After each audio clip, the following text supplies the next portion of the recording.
Welcome back, everyone. This is a little preview to the primarily percussion series for the people that are in the classes and courses tier. Of course, if you're a patron of the channel, or even if you're not, you're going to be able to see this preview. But I want to give you a little idea of what we're going to be doing in that course or in that track in the classes and courses tier at Patreon.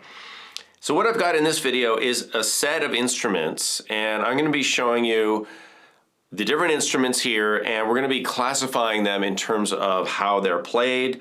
I'll do some quick demonstrations, but the main purpose is to identify different categories of instruments that fall into our percussion family, because that is a huge family. It's the biggest group of instruments, of any of the instrument types. When we say percussion, or even just hand percussion, or world percussion, like World Drum Club, world drumming, it's by far the biggest category. And we as musicians, we don't just play one instrument. We play many types of instruments.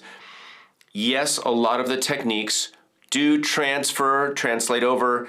We can repurpose, a technique on one instrument on another instrument. We can modify techniques across an instrument range, but there still are a lot of different instruments and a lot of different techniques that we use. So this video is just a little opening window into the world of percussion. So let's get started with categorizing the different types of instruments. So there's really, I would say, three big categories. And then there's a few subcategories. There's a few different categories. But the main ones are, with hand percussion, we have what we call idiophones. And an idiophone is any instrument where the instrument body produces the sound. And we'll look at those in a second. And then we have what we call concussion instruments.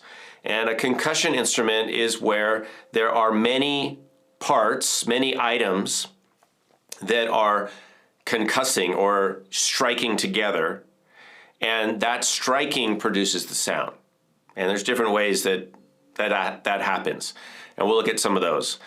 And then there are membranophones, and a membranophone is, of course, any instrument where a membrane, it can be a skin, sometimes it's other things besides the skin, that produce the sound, produce the vibrations. So we're going to look at those three big categories first, and then we'll look at a couple other subcategories. So I know that this could be a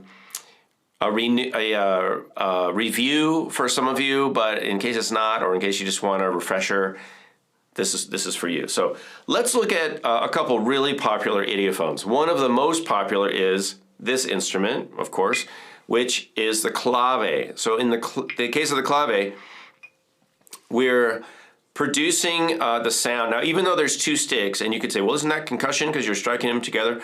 Not so much, because we're actually just hearing the sound of one of the sticks, really. We don't really hear the sound of the stick we're holding as much as the sound that we're putting in our hand so that we can hear. So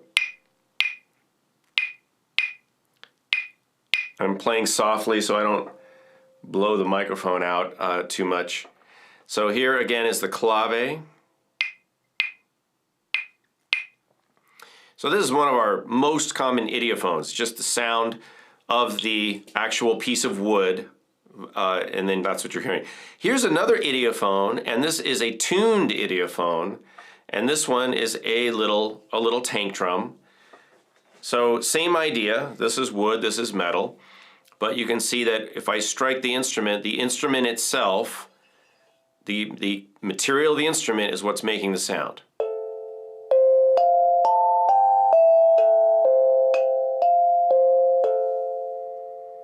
So that's an example of a metal one. Here's another one. Here's another metal one. And this, of course, is what? The cowbell. And again, I'm going to play really softly, and then we're striking the cowbell with a stick, but the body of the cowbell is what we're hearing.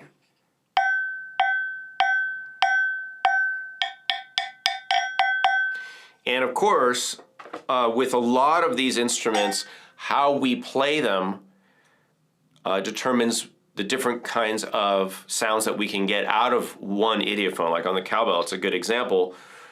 We can play back near the closed end to get one type of sound, and then on the open mouth to get a different type of sound. And as percussionists, that's something that we do a lot of, and that relates to techniques, of course, and that's something that we study and that, you know, the average person would not really be aware of, and that the musician, percussionist, is very aware of. And when we talk about idiophones, another really important discussion to have is how are we holding them? We're using a stand, if we're holding them in our hands, how do we help them resonate fully? And then what are we playing them with? What are we using to strike them? There's all sorts of strikers and beaters and scrapers and mallets and sticks, and that's important. That's part of the sound of the instrument, and it's part of how we produce different sounds. And then there's, of course, the technique. How do we apply the stick to the instrument? And that has to do with touch, force, dynamics, all that stuff. So there's really a lot that goes into playing. Even just an idiophone, you think, oh, just hit it and it makes a sound. Well, yeah, on the most basic level, that's true. But on a musical level, there's a lot to consider. And I realize that if you're a non-musician or non-percussionist, you might think, well, that's making a lot out of something. But it's really not. It's the difference between driving a car as a race car driver or driving a car, as a commuter. Yeah, you're both driving cars, but really, really different skill sets, different considerations, different levels of knowledge and sensitivity. So when we're, playing percussion, I mean, that's the exciting thing, I think, about percussion is that there's so many options and there's so many nuances that go into it. All right, let's move on and look at our next category, which is the concussion instrument. I've got a few examples here. Let's start with one that we all know and love. And this would be the rain stick, right?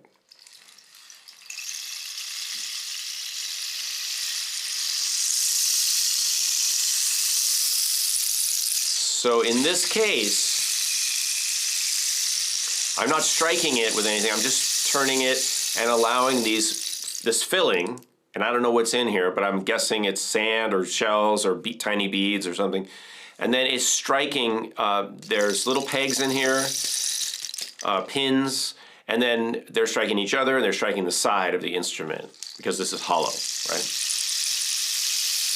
So they are concussing. Of course, a more visual version would be this one, which would be like a seed pod rattle. Now, you could play maybe one of these by itself, right? In that case, it would be more like an idiophone, but because we've got them all strung up and they're striking each other, we would call this, categorize it as a concussion instrument. Hello, rubber band. How did you get in here? It's growing rubber bands. Now I know where they come from. All right, so here's the sound of this concussion instrument. And that's a really great visual to see. And then, of course, we've got our friend caxixi, which is a basket shaker. And again, it's got a filling, and then it's striking the bottom here, which is coconut shell in this case. And then we can strike the basket on the side.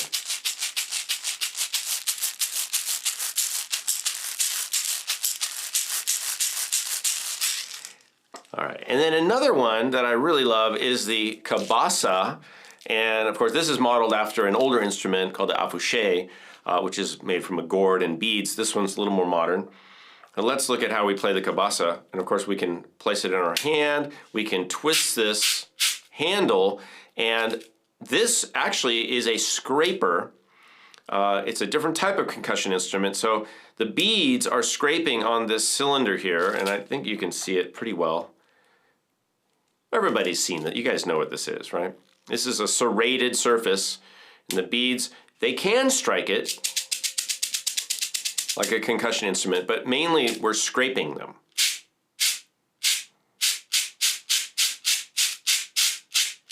And because we are scraping a lot of beads across a lot of bumps, it has a more homogeneous sound, and one that is It's interesting. It doesn't sound so much like a scraper. It sounds almost like a shaker. It's got a unique sound. What else do we have here? We've got this instrument, which is in the next category. But before we get to that, we want to talk about a couple more idiophones and concussion instruments. Here's another concussion instrument, which is the shakere. And the shakere, this is a beautiful one. I made this back in college in the early 1980s.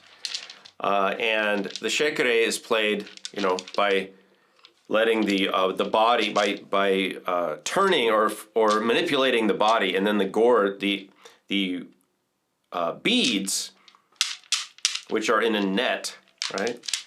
They strike the body of the gourd. This one's loud, so I'm going to turn this mic down a little.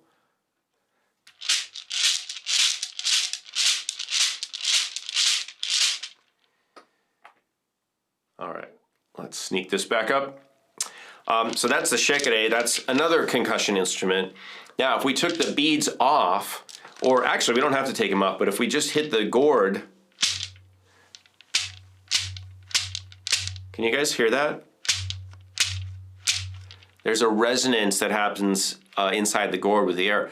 That would be an idiophone, right? That would be, well, actually more of an aerophone. I mean, it's more like a oudou drum. But that would be the case of striking the body and the body makes a sound. So a lot of instruments, you can have both a idiophone and a concussion instrument together. And that would be one instance. So tell me, what kind of instrument in our category is this? What type of instrument is this? You guys know what this is, right? Or do you? So this is a woodblock. And we make the sound by striking the instrument, and the body of the instrument is the thing that makes the sound. So what category is that? So if you're thinking idiophone, that is correct. So that's another one. Now, let's look at, one more idiophone before we go on. Similar to the tuned metallophone, we have the tongue drum, and the tongue drum is a tuned idiophone, just like the metal one here. So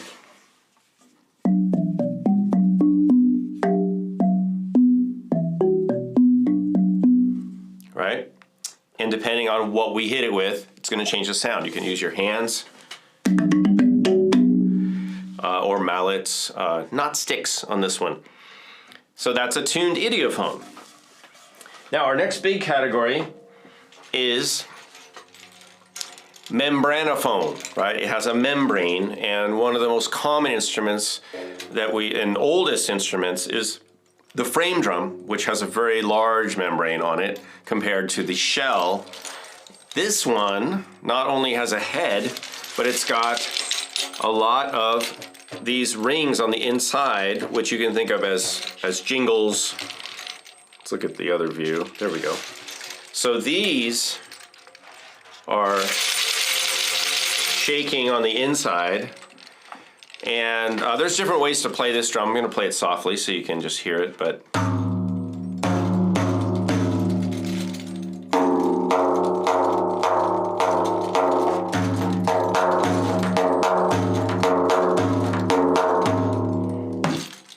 lots of sounds we get on the membranophones, of course. So here's a frame drum type. And then, of course, you guys know we have over here, I'm not going to move them over here, but we have the dundun drum. We have our friend, the Conga Drum. And all of the drums are membranophones, and we can play them with our hands. We play them with sticks and mallets. Again, that's something that as a percussionist and musician who plays percussion, you're going to figure out and discover and learn and develop your techniques to play each instrument. So that's exciting. That's a big range. So these are the things that we're going to talk about. We're going to look at different categories of instruments, of course, across the spectrum of percussion, and then we're going to look at how are we playing them and how can we play them in different ways. You guys are going to learn some tips and tricks, and then we'll be able to discuss that and develop your playing so that you're not just doing one thing with an instrument. Maybe you can do 5 or 6 different things with it, same instrument, and just get more out of it. So really quick, before we go, I want to just point out a couple other categories that are used primarily by percussionists, by hand percussionists, and not exclusively, but primarily. And I don't know why that is, but I guess it's because a lot of the percussion we use as sound effects on a movie date or in a show. You know, most people are playing kind of one main instrument, whether that's like a bass or piano or drum set or horns or guitar. But percussionists play kind of like everything else. So if there's a sound effect, it's probably going to be played by the percussionist. And some of the things that we have, for example, you guys probably know what this one is, right? This is a aerophone, and this is a train whistle.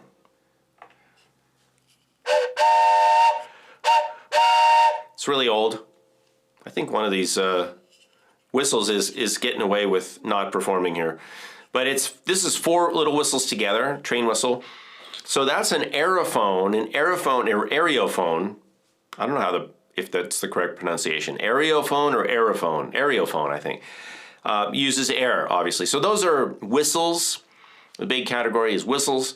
All sorts of different sound effects that use air, that are, blown, you blow across it, and it could be like a whistle or a flute or a bird sound, bird whistles, all those kinds of things. Those are usually played by percussionists. Even though we don't think of them as percussion instruments, they just fall under our umbrella of world percussion. Another big category, and I don't have one right here, is chordophones. And a chordophone, it's kind of like that ukulele back there. I don't know if you can see it. It's kind of hiding. It's just a string instrument. It's an instrument with a chord or a string that vibrates when struck. The piano is actually a chordophone that is a percussion instrument because you press a key and it strikes the string. It strikes it with a mallet. You're just pressing a key to activate the mallet, which then hits the string. So piano is a percussion instrument. And even though they may not want to be associated with us, they are percussionists in a way. Of course, melodic. But there's some different chordophones that are pretty common with percussionists. One I'm thinking of right away is berimbau. Berimbau is the Angolan, West African musical bow, it's been called, and that's got a string on a piece of wood with a gourd attached to it, and it's struck with a stick. And you also have the caxixi and a little stone that is used to tune the string. So exciting stuff, you guys. We're going to be looking at all these things. I'll be introducing some different types of instruments for you to consider, and we're just going to get into this whole palette a little bit more deeply, so you can do more. You can be more musical. You might end up buying some instruments, which is, depending on how you look at it, it's a good thing. But I'm going to be sharing more of my collection with you as we go through the series. And this isn't all we're doing in primarily percussion. This is just kind of one aspect of it, one facet of it. All right. So I hope that's exciting for you. I'm excited about it. And we'll be getting into the schedule of the primarily percussion class. We'll be doing some live, video meetings, and I will also be doing some supplemental lessons in that category. All right, so if you're interested in that, you can join us at patreon.com. If you're already a patron, you just want to make sure you're in the classes and courses tier.